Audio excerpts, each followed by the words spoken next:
Few things bring me more pleasure than cooking. Gosh, that's great, isn't it? And eating. That's a bit of all right. But there are certain dishes that I just can't get enough of. I'm going to show you some of my simplest, mouth-watering recipes. That are warming and comforting. Merveilleux, merci. And after braving the elements, You can do better! Come on, come on! what could be better to come back to? That looks just like a hug in a pan. This is the food that makes you feel that everything will be all right.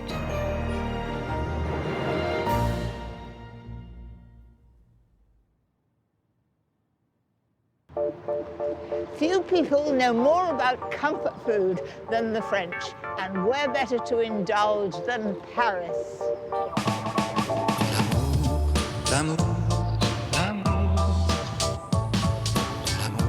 I learnt to cook here, and it conjures up such wonderful memories for me. This city lives and breathes food. From the moment the sun rises. Millions of tourists may flock to the French capital, seeking out its glorious culture. But I know what really ends up seducing them. Moi, je veux te dire que ce n'est pas facile de définir si continuellement toutes ces envies dans ces moments-là. My first stop is always to indulge in my love of cheese. I have never seen so many cheeses in one shop. And the smell is wonderful. Thank you very much. 70 years ago, French President Charles de Gaulle famously said, "How can anyone govern a nation that has 246 different kinds of cheese?" Jerome, I'm absolutely overwhelmed by the enormous selection. De Gaulle would have a much harder time now. Today, France has nearly 1,000 varieties. Top of my list is Gruyere. About 200 grams would be 200. lovely.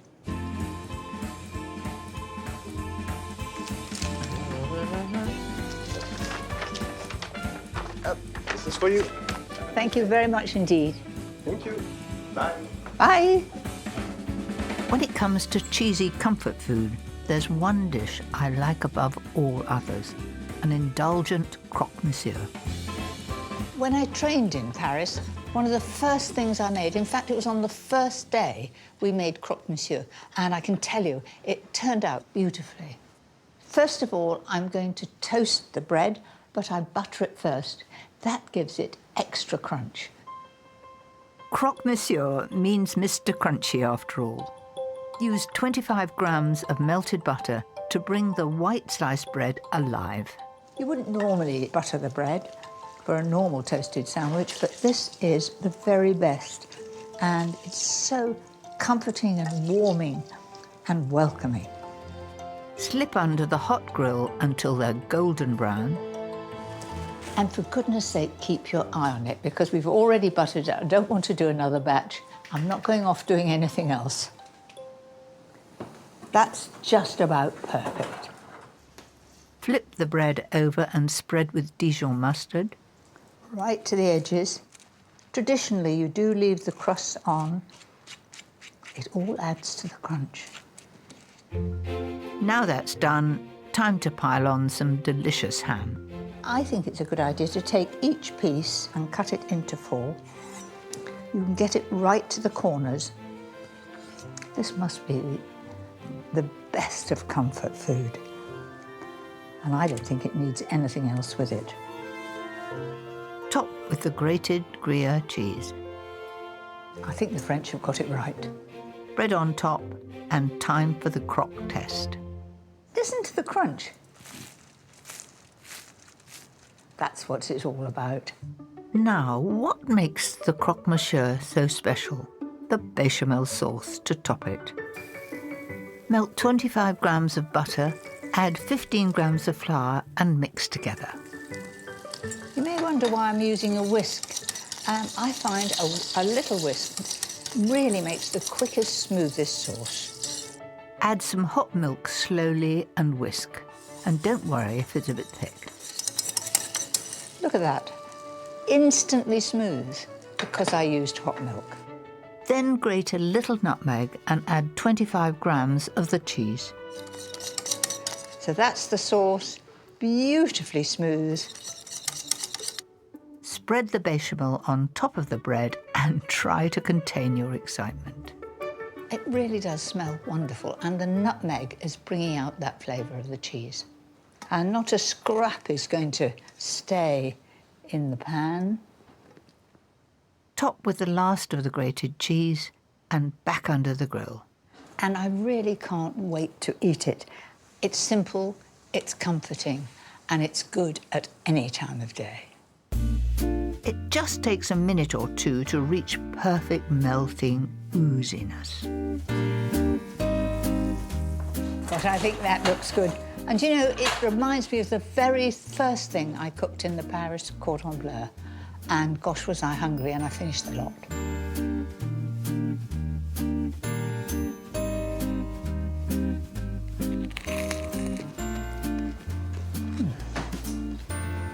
It's perfect. Masses of ham in there and beautifully stringy. It's totally indulgent, and it is quite wonderful.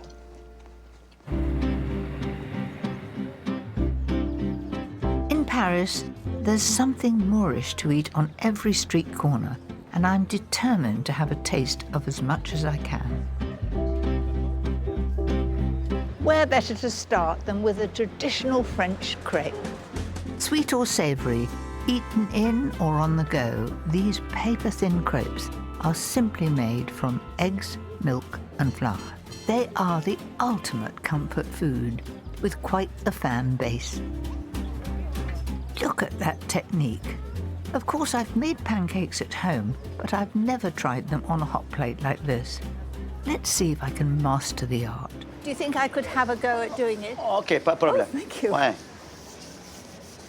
Because you've got so much filling here. French crepes are said to have been discovered in the Middle Ages when a Breton housewife accidentally spilt porridge onto a hot stone in the fireplace. Et voilà, a national dish was born. Best of luck to me, huh? I've watched you. Au milieu. Au milieu. Voilà. Encore. C'est bon, c'est bon. It's not exactly the right shape. Voilà. Not the best start. I don't think I'd be a champion at this. Pas problème. Yours looks better than mine.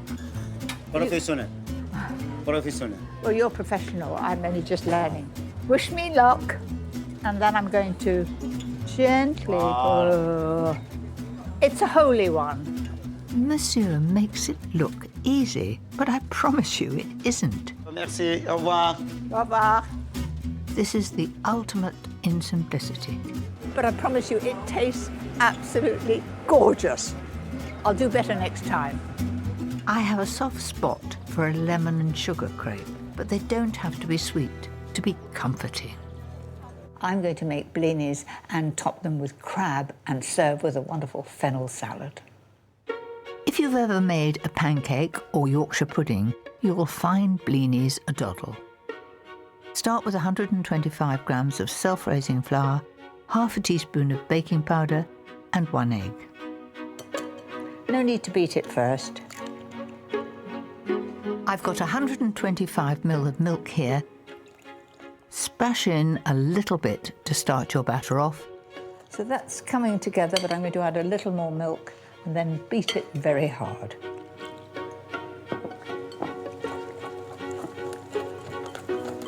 Keep whisking in more milk until you have a smooth, thick batter.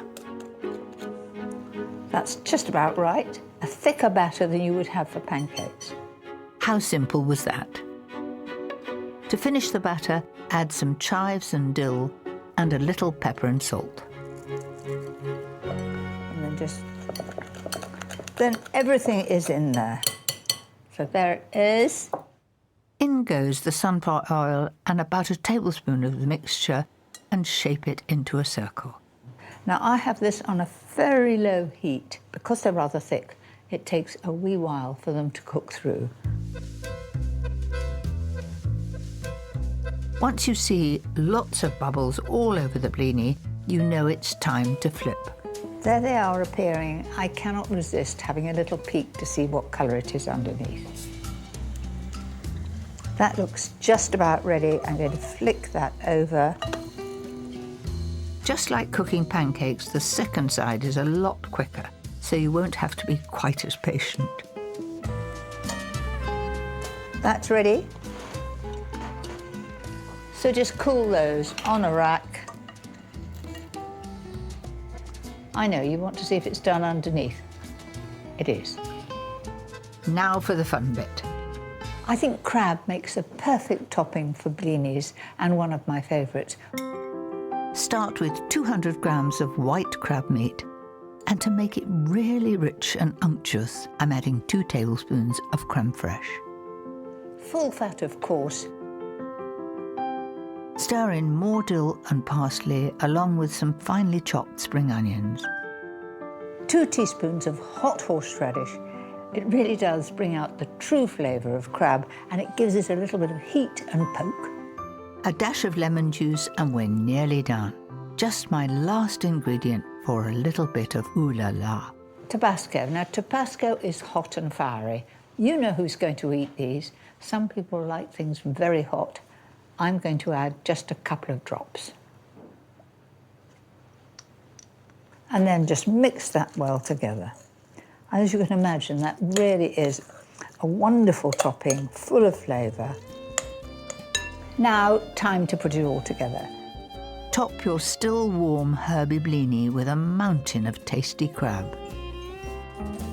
There we are, Snowdonia. Then garnish with more crab and a cascade of delicious salad of pickled sliced fennel with tarragon and dill. Some pea shoots and a wedge of lemon. Pretty as a picture and so inviting. I would love to be given that. It's just my cup of tea.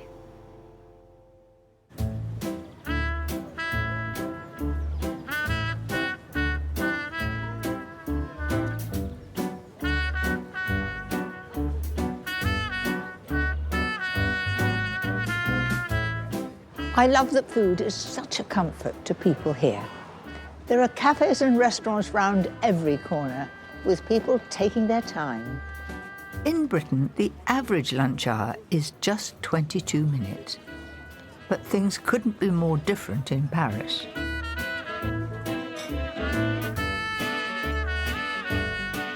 Here, in a snug little bistro, restaurant owner Benoit has invited me to see just how the French do lunch. Thank you. Come with me to your table. It's a typical French bistro. It's lovely. Would you be happy to start a little glass of wine? Maybe a glass of white wine? That would be wonderful. Sparkling, please. Obviously, I'm here for the company as well. And those warming French dishes that we dream of on a cold day. Here, in the French bistro, we love to enjoy this little glass of white wine with a bit of charcuteries. A long lunch feels like a real treat to me. But in Paris, it's enshrined in law that people have to have an hour to eat. And everybody takes it, even in school. The educational system educates our children to spend some time, like 2 hours at school, at la cantine. They always told me, why do we stay as much at the place, where they have lunch? And I answer to them, it's part of the tradition, and that's how you enjoy life. No, but I think you're so right, because as soon as you sit down and eat really good food, you begin to talk. And for sure, in the French spirit, it's also really a way of doing business. In a family, would they have more than one course in a day? Yes. 3. 3 courses Yes. at lunchtime? Yes, Yes. same. I can't imagine having a 3-course lunch at home every single day. But there's one aspect to a Parisian lunch that's just for the adults. Chin chin, levons nos verres, Chin chin, levons nos verres. Everybody is having wine at lunchtime. Will they go back to work? It's only 80% of water. But for lunch, we are limited to 8 glasses. For dinner, 2 bottles. Only 8 glasses. Oh, Yes. wow. Luckily, more food is here to soak up this hearty red. It includes a pheasant pie laced with layers of pâté in a crispy short crust, a beautifully presented bacon-filled cod with a butter herb sauce, sautéed wild ceps with tarragon. This is so good. Do you not think that as you eat it, it's a mushroom cream? It's very, very soft. Yes. This is real comfort food, isn't it? So warming and special. No need to go back to the office. I'm forgetting about shopping. I think a bit of a sleep. Thank you, Mary. Thank you. Thank you. Sorry. Hermano. Merveilleux, merci. Merci. And Mary? Now that's what I call lunch. I've got the simplest recipe if you want to indulge just like the French. I'm going to do a slow roast of this leg of lamb. Then I'm going to add all sorts of other vegetables and we'll end up with a very soft ratatouille. To season the lamb, start with the chopped thyme, paprika, pepper, salt and a little oil. I think this mixture really gets the flavour into the meat.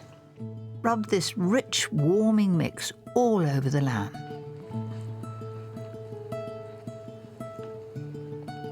So that's really well covered. For little flavour bombs, I've added slivers of garlic, which I'm going to poke into the lamb. It's quite fun doing this. Last one going in there. I've got 2 chopped up onions here and put the lamb on top. The lamb goes into the oven, uncovered, 200 fan for 40 minutes, until it's lovely and brown on top.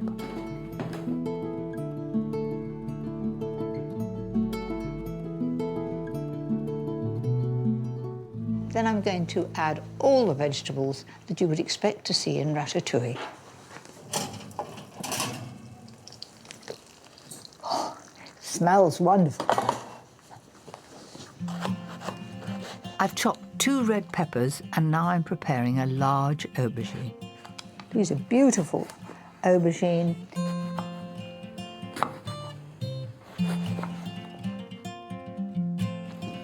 Time for the rest of the ratatouille ingredients. A tin of chopped tomatoes, thyme, bay leaves and honey. Little bit there, and a little bit there. And then 2 tablespoons of sun-dried tomato paste, 300 ml of stock, and top with the chopped veg and cover.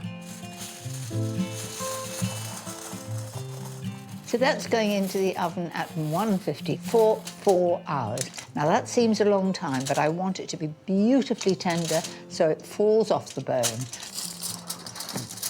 And I might say it weighs a ton.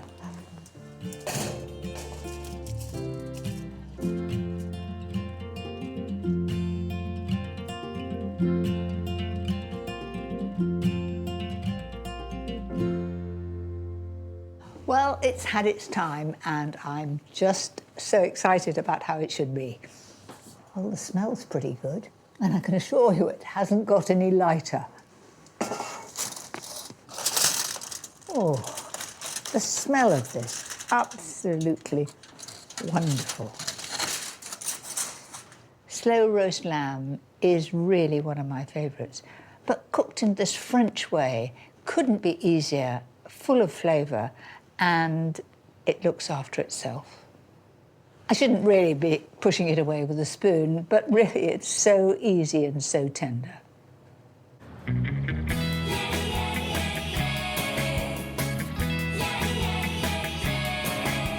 I've had wonderful food and wine while I've been in Paris, but that's what you'd expect. But I've yet to taste their pastries. Boulangeries are central to French life. Most of the population will visit their local bakery at least once a day for a warm baguette or something a little sweeter.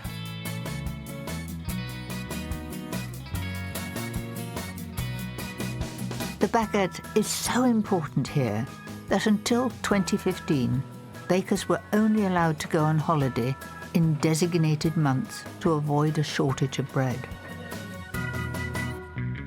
I've been invited to have a little peek by pastry chef Tiffany Louis. So we have all of the bread here. What an amazing display. I mean, look at the size of that loaf. It's very big. That's a very big family. Yes, but here we make all of the thing here. It's very fresh from the scratch. So where do you make the bread? Downstairs. Do you want to come? I don't want to miss anything. Perfect.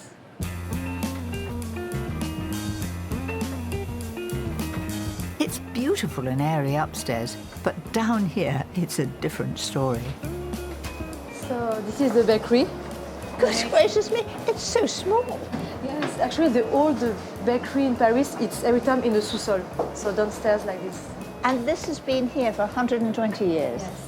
That is quite amazing. Yes. And these poor chaps have been here since 2 o'clock in the 2 morning, a.m., yes. and they're still doing their baguettes. Why is it that the baguette is so important in France? I think French people like the baguettes, and since the Révolution Française, the baguettes have the same price. We cannot put too high the price, and it's accessible to everyone, so everyone can buy a baguette. So the government set the price for the a baguettes. standard baguette, standard weight, standard size. Yes. And that's the same in all boulangers. Yes. Well, if it means everyone can enjoy a nibble on some warm bread, vive la République. But there's more to see in this underground labyrinth.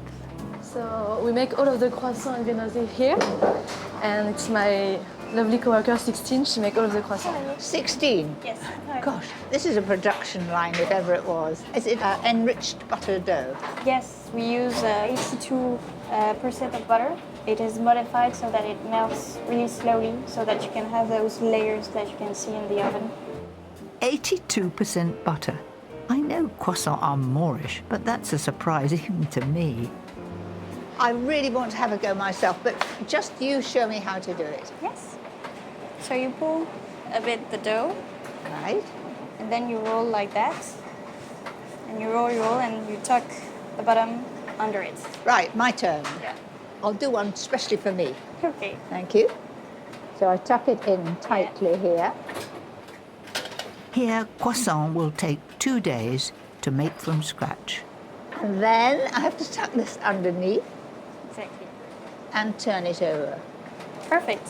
I'm really proud of that. Yeah. So when you see it all out in the front there, you must feel very proud because everyone is absolutely perfect. Yes. Every day I go upstairs and I look at the croissant to make sure that they are perfect. I have a simple dessert using some sweet French brioche that wouldn't look out of place in a patisserie. I'm going to make a brioche frangipane apple pudding, and it is very classy, but simplicity itself. So let's get going. You can buy brioche very easily in the supermarket. You don't have to trot over to Paris or France to get it. I've got a generously buttered dish ready to go.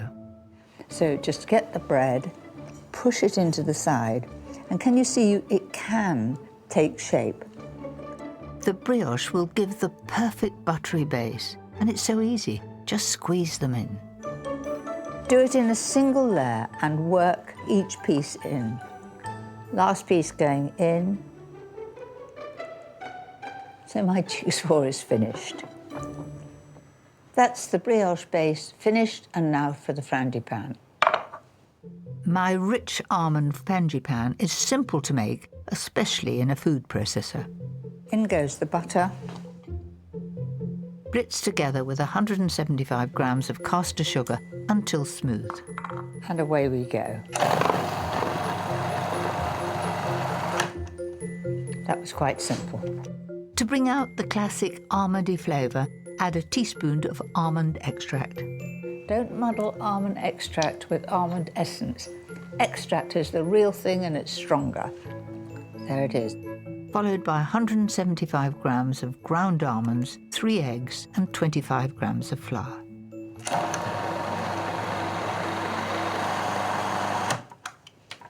That was really very easy. smooth over the top of the brioche. And then we'll just put apple on top.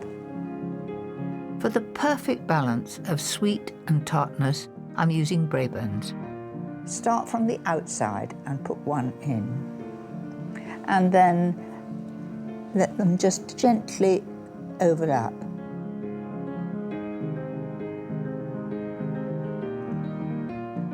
Now this will rise up and it will be beautiful. It goes in the oven at 180 fan and it will take about 40 minutes.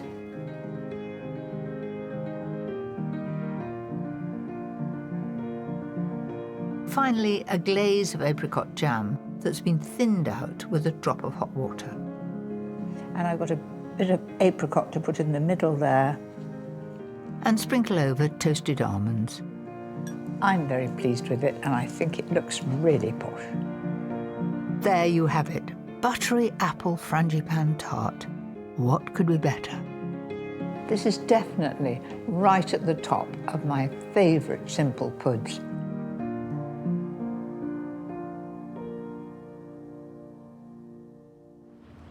Even though I can't eat another morsel, there's just one last thing I have to do. Paris loves its fashion and food, and I feel just the same.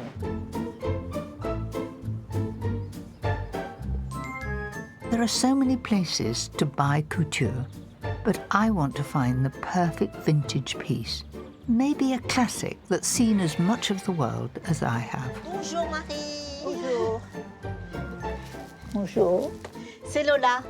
Lola. She's my assistant. Your assistant. And she doesn't argue too much.